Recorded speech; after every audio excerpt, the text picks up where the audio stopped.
Bom dia, vamos nesta quinta-feira ao nosso devocional diário e eu quero falar da transformação interna que o Senhor Jesus ele causa nas nossas vidas.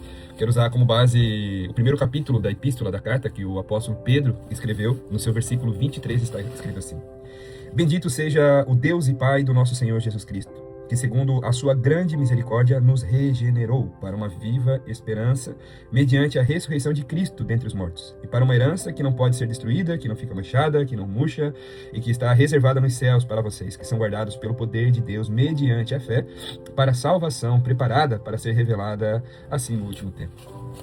Esse texto é maravilhoso, irmãos. Esse texto fala sobre uma regeneração, sobre uma transformação causada pelo próprio Deus através da pessoa do Senhor Jesus, para que nós sejamos conduzidos à eternidade para com Ele, para que nós possamos viver aquilo que seremos para toda a eternidade aqui ainda na terra.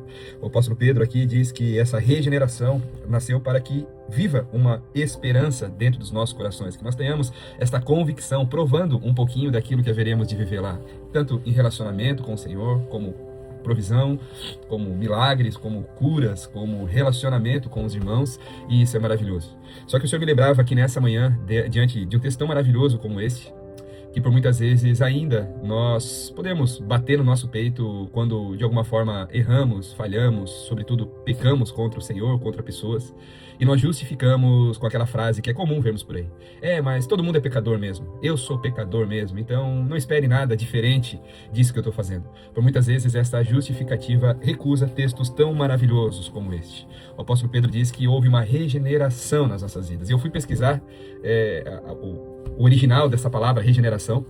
Ela é proveniente do grego e ela é formada por duas palavras, aná e genal. A palavra aná fala sobre novamente, sobre de novo, né? Esse é o significado dela. E genal diz que o seu significado é gerar ou dar nascimento. Então, juntando essas duas palavrinhas do grego, formam a palavra regenerar.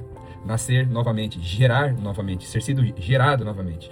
Isso quer dizer que quando alguém nasce novamente, a sua natureza já não é mais a mesma, porque ela nascendo novamente, ela é proveniente também de um outro momento, de uma outra estação, e no nosso caso, como cristãos, de uma outra fonte.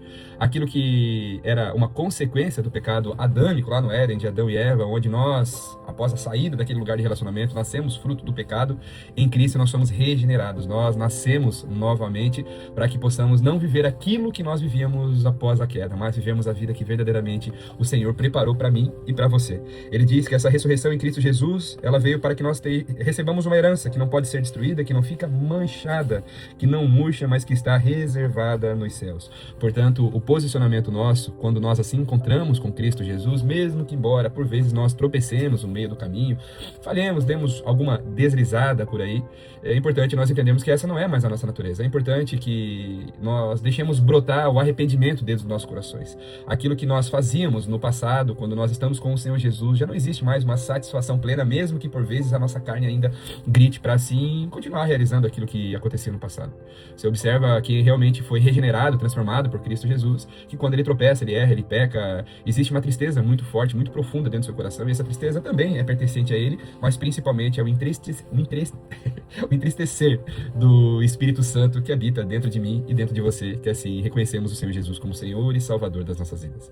Observe que as pessoas do mundo, quando elas pecam, elas não têm problema algum com esse pecado. Elas ainda se vangloriam. Homens e mulheres que têm hábitos de promiscuidade, quando se relacionam com outros e outras, eles saem batendo no peito, dizendo que sim, são pecadores. Aqueles que cometem roubos, furtos, estelionato, quando eles enchem as suas contas bancárias ou suas bolsas, suas malas de dinheiro, eles ficam muito felizes porque ali lesaram alguém e assim acabaram recebendo algum recurso. Mas aquele que carrega a presença do Espírito Santo já não se move mais dessa forma. Então é nisto que nós conhecemos aqueles que estão cheios de Deus.